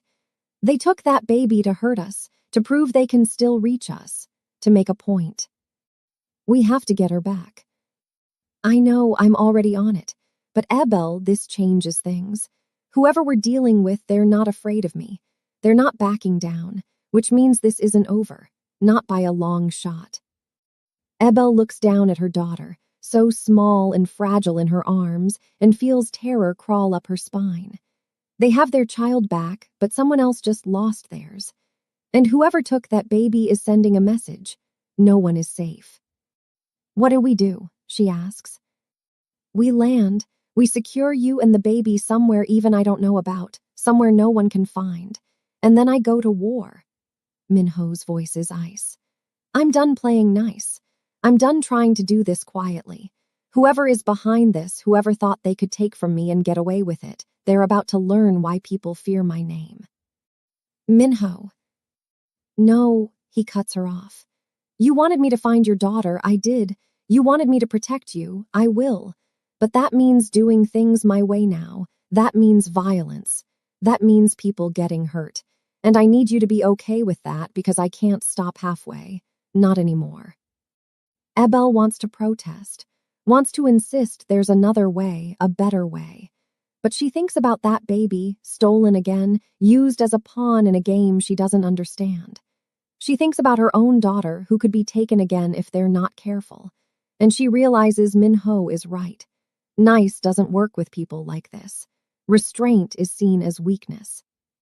Do what you have to do, she says quietly. Just keep us safe. I will. He reaches across, touches their daughter's head. I swear to you, Ebel, I will keep both of you safe, no matter what it costs. The plane lands in Seoul as the sun sets. Min-ho has a car waiting, different from the one they left in.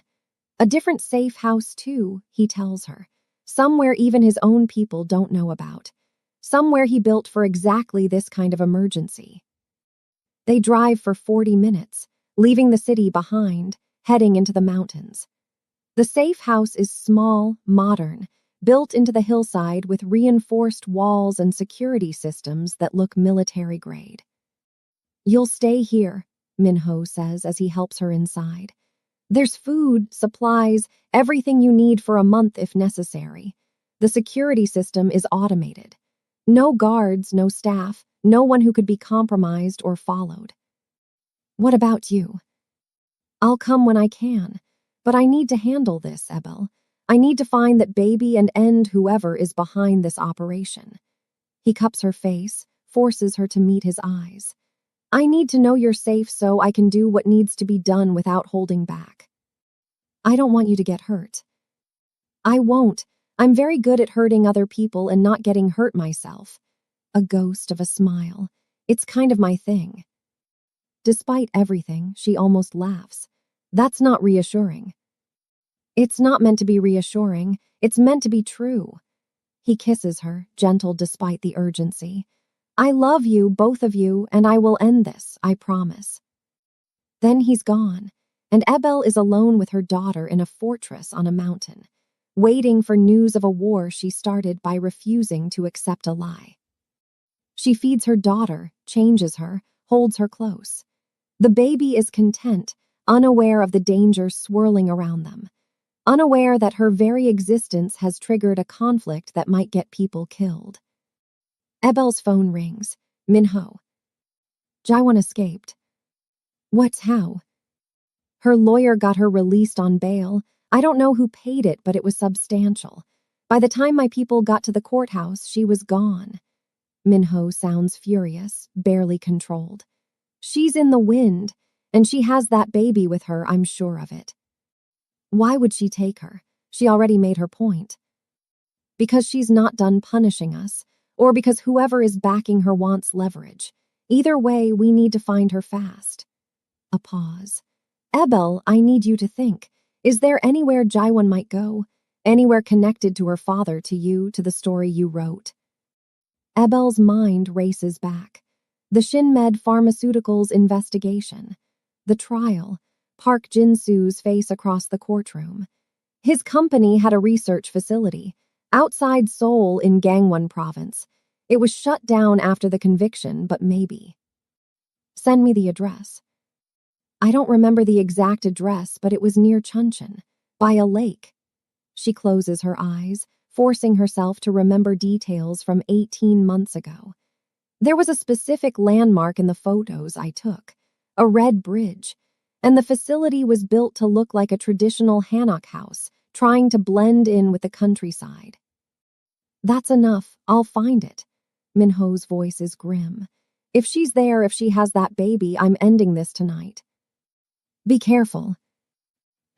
Careful isn't going to get that baby back, but I will be smart, I will be prepared, and I will call you when it's over.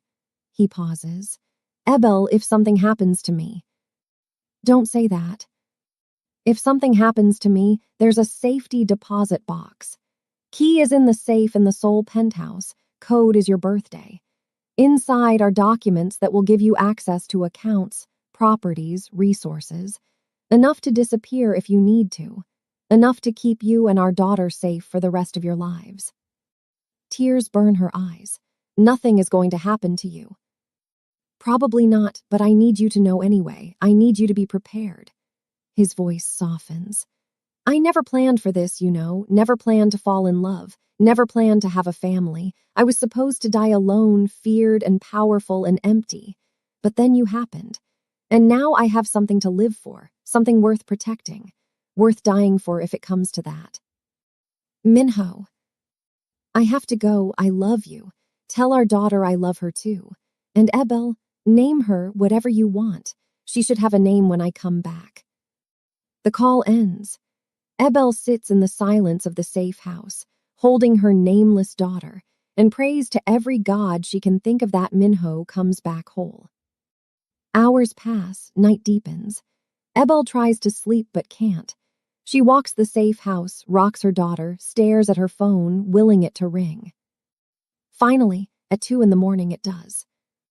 Minho. It's over. His voice sounds exhausted, strained. I found her, I found the baby, she's safe. Relief crashes through Ebel so hard she has to sit down. Thank God, is Jaiwan. Dead, she didn't give me a choice. No emotion in his voice, just fact. She was going to kill the baby, Ebel. She was standing over her with a pillow, about to smother her when we broke in. I shot her. She died instantly. Ebel should feel something. Horror, maybe. Grief for a wasted life. But all she feels is relief that the baby is safe and grim satisfaction that Jaiwan can't hurt anyone else. What about the baby? Is she okay? Physically, yes. Traumatized, probably, but alive. I'm having her taken to a hospital to be checked out. And I'm having my people find her real mother. We have the clinic's records now. We know who she belongs to. We'll get her home. Good, that's good. I'm coming to you now. I need to see you. Need to see our daughter. Need to remember why I just killed someone. His voice cracks slightly. I need you, Ebel. I'm here. We're here. Come home. An hour later, headlights cut through the darkness outside the safe house. Ebel watches through the security monitors as Minho's car pulls up, as he gets out, as he walks to the door. He looks exhausted. There's blood on his shirt, dirt on his face, and his hands shake slightly as he punches in the security code. She opens the door before he can. He stands there, looking at her and their daughter, and something in his expression breaks. It's done, he says. It's finally done. She pulls him inside, wraps her free arm around him, holds him as tight as she can with a baby between them. He buries his face in her neck, and his whole body shudders with relief or reaction or both. You're safe, she whispers. You came back. Always, I'll always come back to you. They stand there in the doorway for a long time, a family forged in chaos, held together by love and violence and desperate determination. Eventually, Minho pulls back, looks down at their daughter. Did you name her? Yes, Ebel smiles through tears. Amara, it means grace, because we needed a lot of it to get her back. Amara, Minho touches his daughter's face, gentle, reverent. It's perfect, she's perfect. He looks at Ebel. You're perfect, and I'm never letting either of you go. Good, because we're not going anywhere. He kisses her then, deep and desperate. A kiss that tastes like relief and promise and the beginning of something that might actually last. When they break apart, Amara is watching them with wide, curious eyes and Minho laughs, the sound rusty but real. She's judging us. She's a baby. She judges everything. Smart kid.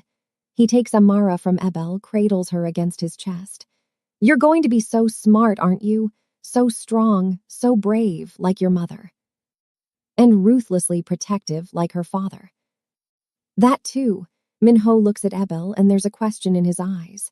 What now? Now we figure out how to be a family. In Seoul, or somewhere else. Ebel thinks about it. About her job, her life here, the danger that seems to follow Minho everywhere. But she also thinks about the way he fought for their daughter, the way he protected her, the way he looked at Amara like she was the most precious thing in the world. Here, she decides, Seoul is home, we'll make it work. It won't be easy. Nothing worth having ever is. Minho smiles, real and unguarded. No, I suppose not. They go inside together, and for the first time since this nightmare started, Ebel feels like they might actually be okay. 3 days pass in the mountain safe house before Minho deems it safe enough to return to the city. 3 days of quiet, of healing, of learning how to be a family in isolation. Ebel watches Minho transform in those 72 hours. The cold, controlled crime lord softens into something gentler when he holds Amara. He's awkward at first, uncertain how to change a diaper or soothe a crying infant, but he learns quickly. He's patient in a way that surprises her, willing to spend hours just watching their daughter sleep.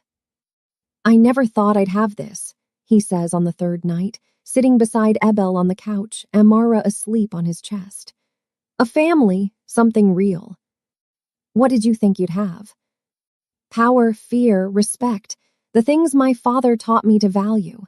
He looks down at Amara, strokes her tiny back with one finger.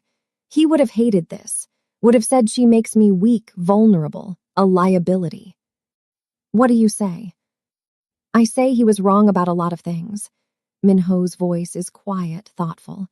"Power doesn't mean anything if you have no one to share it with. Fear doesn't keep you warm at night. Respect from people who don't love you is just performance." He looks at Ebel. This is real, this matters, everything else is just theater." Ebel leans against him, careful not to disturb Amara. "So what happens when we go back to Seoul? Do you stay in your world or do you try to leave it?" "I don't know if I can leave it completely. Too many people depend on the organization. Too many families rely on the protection, the structure, the income. If I just walk away, there will be chaos, violence. People will die fighting to fill the power vacuum." He's silent for a moment. "But I can step back, delegate more, focus on the legitimate businesses and let my second handle the rest. Create distance between what I do and who you and Amara are." "Will that work?" "It'll have to, because I'm not raising my daughter in the middle of a crime empire. I'm not putting her in danger every day just because I'm too proud or too greedy to change." His jaw tightens. "She's going to have a normal life, Ebel, or as normal as I can give her. School, friends, safety, things I never had." "What did you have?" Minho is quiet for so long Ebel thinks he won't answer. Finally, tutors instead of teachers, guards instead of friends, training instead of play. "My father started preparing me to take over when I was 6. By 10, I'd witnessed my first execution. By 15, I'd killed my first person." He says it flatly, without emotion. "He wanted me hard, ruthless, unbreakable, and he got what he wanted. But I won't do that to Amara. I won't make her into a weapon. She's going to ask questions eventually, about who you are, what you do. I know, and I'll tell her the truth, that I've done terrible things for what I thought were good reasons, that I've hurt people, killed people, broken laws and moral codes. But I'll also tell her that I'm trying to be better, for her, for you, for myself."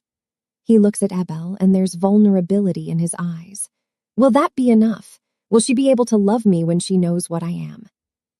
"Yes, because she'll also know that you fought for her, that you protected her, that you love her more than anything in the world." Ebel touches his face. "Children don't need perfect parents, Minho. They need present ones, honest ones, ones who try." "I'll try, every day, I promise." On the 4th morning, Minho gets a call from his second in command. The situation in Seoul has stabilized. Jaewon's organization has been dismantled. The other Bobbies from the clinic records have been identified and reunited with their real mothers. The baby Jaewon took in revenge has been returned to her family, a Korean couple who'd been searching desperately, who sobbed with relief when she was placed back in their arms. "It's time," Minho says after he hangs up. "We can go home." Home, Ebel isn't sure where that is anymore. Not her small apartment, which feels like it belongs to a different life now. Not Minho's penthouse, which is beautiful but impersonal. Somewhere new, maybe. Somewhere they build together. They take Minho's car back to Seoul, Amara sleeping peacefully in her car seat, completely unaware that her short life has already contained more drama than most people experience in decades. The drive takes 2 hours, winding down from the mountains into the sprawl of the city. Ebel watches it appear on the horizon, all glass and steel and endless motion, and feels a mix of relief and apprehension. "Where are we going?" she asks as they enter the city limits. "My penthouse first. You need to see something." Minho's expression is unreadable. "Then we'll figure out the rest." The penthouse looks different than she remembers. Someone has been here, cleaning, reorganizing. The nursery that Minho built during her pregnancy has been expanded, made more personal. There are photos on the walls now, prints of African art next to Korean landscapes. A rocking chair that looks antique and expensive. Toys that are too advanced for a newborn but show planning for the future. "When did you do this?" Ebel asks, standing in the nursery doorway. "I had people working while we were at the safe house. I wanted it to feel like home when we came back, for both of you." He sets down the bag he's carrying, looks around with critical eyes. "It's not perfect. I didn't know what you'd want, so I guessed. But we can change anything." "It's perfect."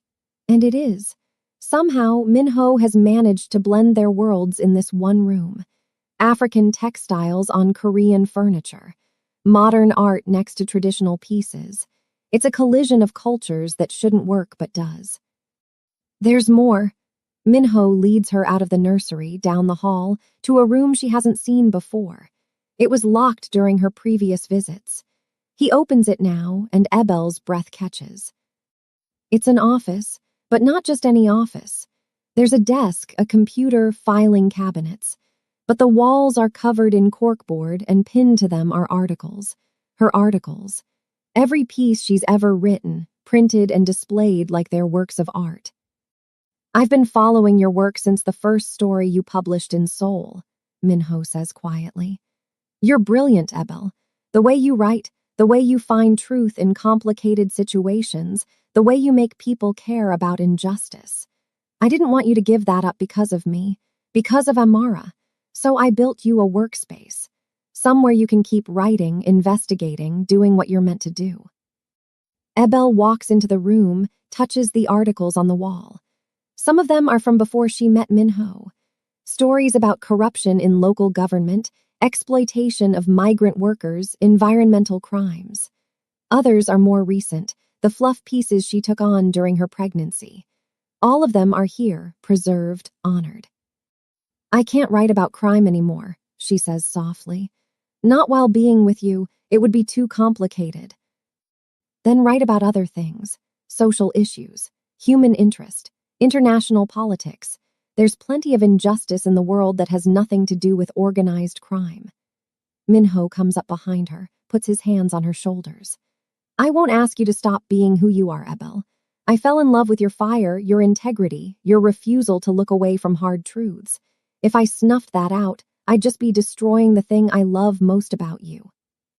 She turns in his arms, looks up at him. "You really mean that?" "Every word. You're a journalist. I'm a criminal. It's going to be complicated and messy and probably impossible sometimes. But I'd rather have complicated and messy with you than simple and empty without you." She kisses him then, pouring everything she can't say into the contact. Gratitude, love, hope, fear, all of it tangled together. When they break apart, Amara is crying from the nursery. They both laugh, the moment broken but not diminished. "I'll get her," Minho says. "You look around, see if there's anything else you need." He leaves. Ebel explores the office more carefully. There's a printer, a scanner, professional recording equipment for interviews. Reference books on Korean law, history, culture. A coffee maker that looks absurdly expensive. Everything she would need to work from home to keep her career alive while raising a child. In the desk drawer, she finds something else. A small box, velvet, clearly containing jewelry. She opens it. Inside is a ring, not a diamond, not something ostentatious. Instead, it's a simple band with an inscription inside in both English and Korean. "Konuyenus, kosatungenus, konuyenus, kopitenus." My love, my light. "I was going to wait," Minho says from the doorway, Amara in his arms. "Make it romantic. Take you somewhere beautiful and do the whole production. But I'm not good at waiting and I'm not good at romance, and honestly, I just want you to know that I'm serious about this. About us. Is this a proposal? It's a promise. Whether you wear that ring or not, whether we do some official ceremony or not, you're mine and I'm yours. That's not changing. But if you want the legal protection, the social recognition, the official claim, he shrugs, trying to look casual and failing. I'm ready for that, whenever you are. Ebel takes the ring from the box, slides it onto her finger. It fits perfectly. Yes. Yes. Yes, I'll marry you. Yes, I want the official claim. Yes to all of it. She crosses to him, wraps her arms around both him and Amara. But I have conditions. His eyebrows rise. Conditions. I keep my name professionally. Kingsley stays on my byline. Agreed. I don't get involved in your business. I don't meet your associates unless absolutely necessary. I don't become part of the organization. Absolutely agreed. And if I ever write a story that makes you uncomfortable, that exposes corruption in circles you move in, you don't interfere. You let me publish. He's quiet for a moment, then, that's going to be hard. I know, but it's necessary. I can't compromise my integrity, Minho, not even for you. What if the story puts you in danger? Then you protect me the way you've been protecting me, but you don't silence me, ever. Another long pause. Finally, he nods. Okay, but you have to promise me something in return. What? If a story is going to put Amara in danger, you tell me before you publish. Give me a chance to increase security, to prepare, to make sure she's safe. Because I will burn down the world to protect her, Ebel. And I need to know you'll give me the chance to do that without having to choose between protecting her and respecting your work. It's fair, more than fair. I promise. Then we have a deal.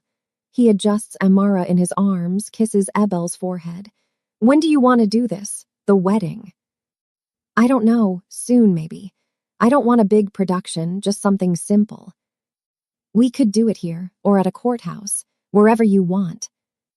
Here, with just a few people. Your second, maybe. My editor. A photographer to document it for Amara when she's older. Ebel thinks about it. My parents will want to come from Nigeria. They don't even know they have a granddaughter yet. Minho's expression shifts. You haven't told them. How could I? How do I explain any of this? Hi, Mom and Dad. I had a baby with a Korean crime lord. She was kidnapped. We got her back. And now I'm getting married to the father who I've known for less than a year. She laughs, slightly hysterical.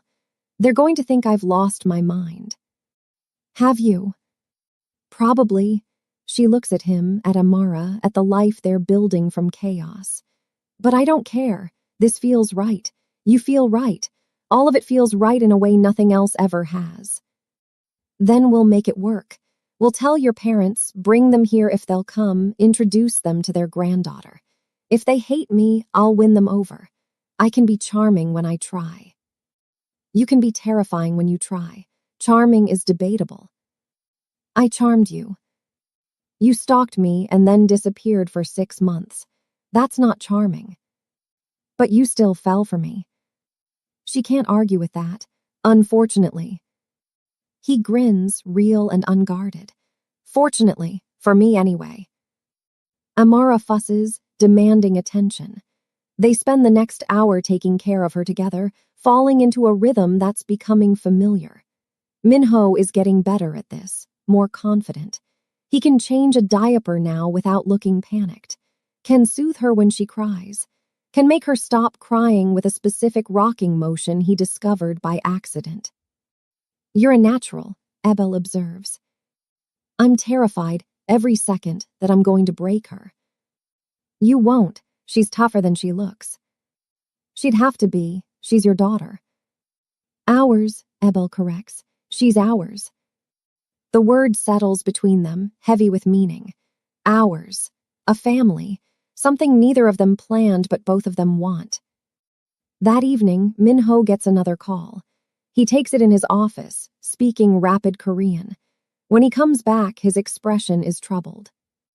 "What's wrong?" Ebel asks. "The clinic, the one where Jaiwan worked. My people have been going through the records more carefully. There were more switched bobbies than we thought, at least 8 over the past year. We've found most of them, reunited them with their real mothers. But there are 2 we can't track." "What do you mean you can't track them?" "The records are incomplete. We have the mothers' names, but no information about where the bobbies were taken. No buyers, no adoptive parents, nothing." He runs a hand through his hair, frustrated. "They're just gone." Ebel's stomach turns. "So there are 2 bobbies out there still missing?" "Yes, and 2 mothers who still don't have their children back." He looks at her. "I need to find them, Ebel. I need to finish this." "Then we find them together." "You have Amara to take care of. You don't need to." "Those mothers are going through what I went through, maybe worse because they don't have the resources we had. They don't have you." Ebel's voice is firm. "I can help. I can investigate, use my contacts, my skills. And I can do it while taking care of Amara. Women have been doing multiple things at once since the beginning of time." Minho studies her. "You're sure?" "Completely. Give me the mothers' names. I'll start digging." He does. 2 women. 1 Korean, 1 Chinese. Both single mothers. Both had bobbies born at different hospitals in Seoul within the past 6 months. Both reported the switches to the police and were ignored, just like Ebel was. Ebel starts working that night once Amara is asleep. She sets up in her new office, pulls up databases, starts making calls. Her contacts in the journalism world, her sources from previous investigations. She's careful, discreet, but persistent. By morning, she has a lead.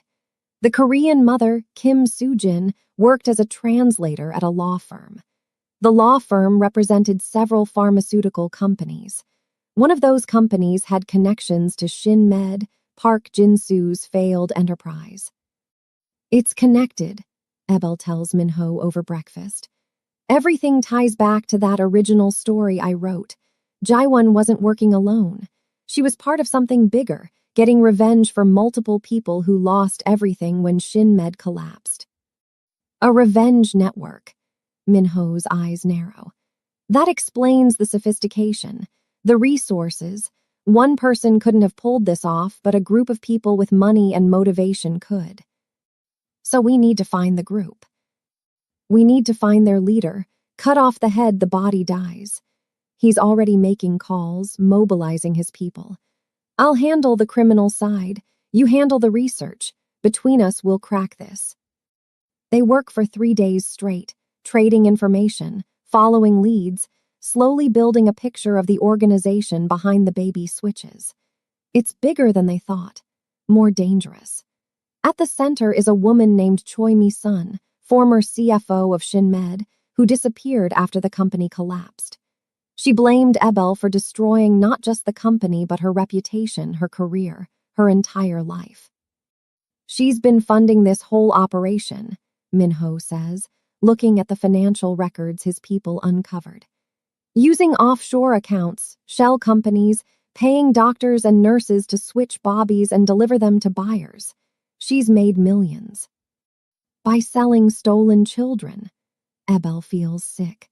"And she targeted women she blamed for various exposés. Not just me, other journalists, whistleblowers, activists, anyone she thought deserved to suffer." "Where is she now?" "Thailand, according to this, living under an assumed name in Bangkok." Minho's jaw tightens. "I can have people there in 12 hours. "No," Ebel puts her hand on his arm. "We need to do this legally this time. Contact Interpol, provide the evidence, let them handle the arrest. If you go in violently, she might hurt those bobbies or destroy evidence. We need to be smart." He wants to argue. She can see it in his eyes. But finally, he nods. "You're right. I'll contact my lawyer, have him reach out to the authorities. But Ebel, if they don't move fast enough. Then we'll do it your way.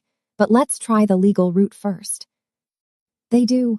Minho's lawyer, a man who apparently specializes in navigating the gray areas between legal and criminal, contacts Interpol with the evidence. Thai authorities raid Choi Mi-sun's residence 48 hours later.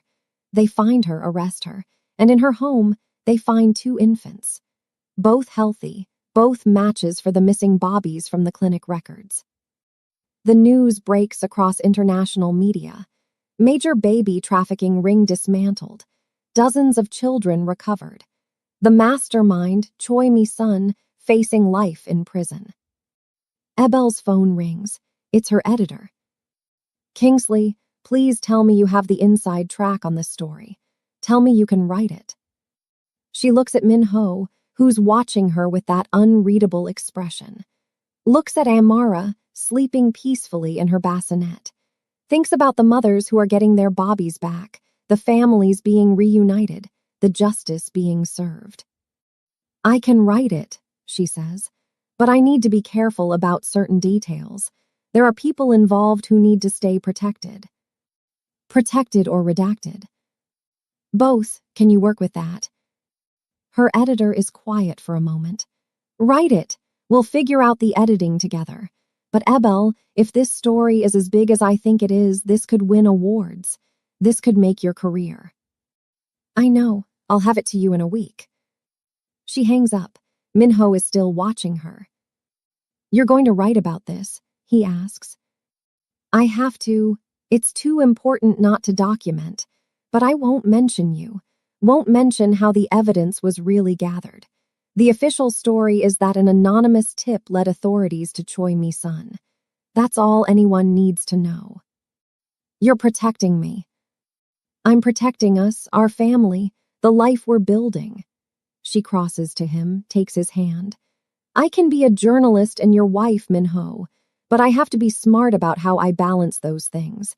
And that means sometimes the full truth stays private. He pulls her close, kisses the top of her head. Thank you. Don't thank me. Just keep being someone worth protecting. I will, every day, I promise. Ebel writes the story over the next 5 days, working during Amara's naps, late at night when the city is quiet. She interviews the mothers who got their bobbies back, documents their pain and their relief. She traces the network Choi Mi-sun built, the doctors she corrupted, the systems she exploited. She writes about the holes in hospital security, the failures of police to take women's concerns seriously, the vulnerability of new mothers in a system that doesn't always protect them. It's the best thing she's ever written. Raw, powerful, necessary.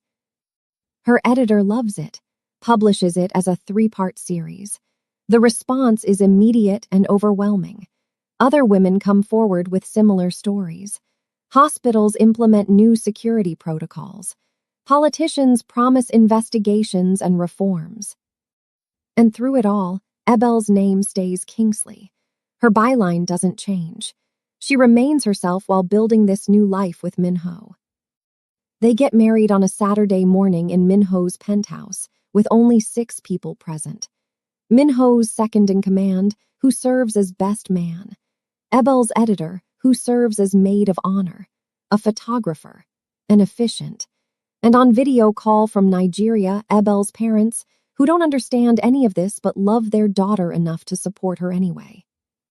The ceremony is simple. 5 minutes, basic vows, rings exchanged. Min-ho wears a suit. Wears a dress she bought online. Sleeps through the entire thing. I now pronounce you husband and wife, the officiant says. Min-ho kisses her, gentle and reverent like she's something precious he's afraid to break. When they separate, he's smiling, real and unguarded. Mrs., he says. Ms., she corrects. We agreed. Ms., he amends. My wife. Your wife. The words feel foreign and right at the same time. My husband. Your husband, who loves you more than he thought possible. My husband who fought through hell to bring our daughter home. They stand there forehead to forehead while the photographer captures the moment. This is their family now. Complicated, unconventional, built from chaos and choice in equal measure. But it's theirs, and it's real. 6 months later, publishes another story. This one isn't about crime or corruption. It's about transformation. About a woman who came to Seoul alone and found family. About a man who inherited an empire of violence and chose love instead. About a baby who brought two worlds together. She doesn't name names, doesn't identify specifics, but anyone who knows their story will recognize it. The final paragraph reads, "Some families are born, others are forged in fire. The strongest are the ones that choose each other every day, despite the odds, despite the complications, despite the world telling them it won't work. Those families don't just survive, they become unbreakable." Minho reads it in his office, calls her immediately. "You wrote about us." "I wrote about love," she corrects, "and family and second chances." "It's beautiful." "So are you, when you choose to be." He's quiet for a moment, then, "I'm retiring." "What?" "From the organization. My second is taking over officially next month. I'm keeping the legitimate businesses, but the rest, I'm done. I want to be a husband and a father. I want to be someone can be proud of. And I can't do that while running a criminal empire." Throat tightens. "Are you sure that's your entire life?" "No, you and are my entire life. Everything else is just what I used to do." His voice is firm, final. "I'm choosing us every day for the rest of my life." She believes him. And that night, when he comes home from his office for the last time as the head of his father's organization, she's waiting. Is asleep in the nursery. The apartment is quiet. And when Minho walks through the door, crosses to him, wraps her arms around him, and holds on tight. "Welcome home," she whispers. "I'm home," he agrees. Finally. They stand there in the quiet, two people who shouldn't work but do, building a life that's messy and beautiful and entirely their own. Outside, Seoul glitters with a million lights. Inside, their daughter sleeps peacefully, safe and loved and whole. This is how their story ends. Not with violence or drama or grand gestures, but with quiet choice, with daily commitment, with love that's complicated and real and strong enough to survive anything. Investigative journalist, wife, mother. Minho, former crime lord, husband, father. The child who changed everything. A family built from chaos, a love forged in fire, a future written one day at a time. And somewhere in Seoul, in an apartment that smells like coffee and baby powder and home, they're learning what it means to choose each other, every single day. That's the real, not the rescue, not the drama, but the choosing, again and again and again. Forever.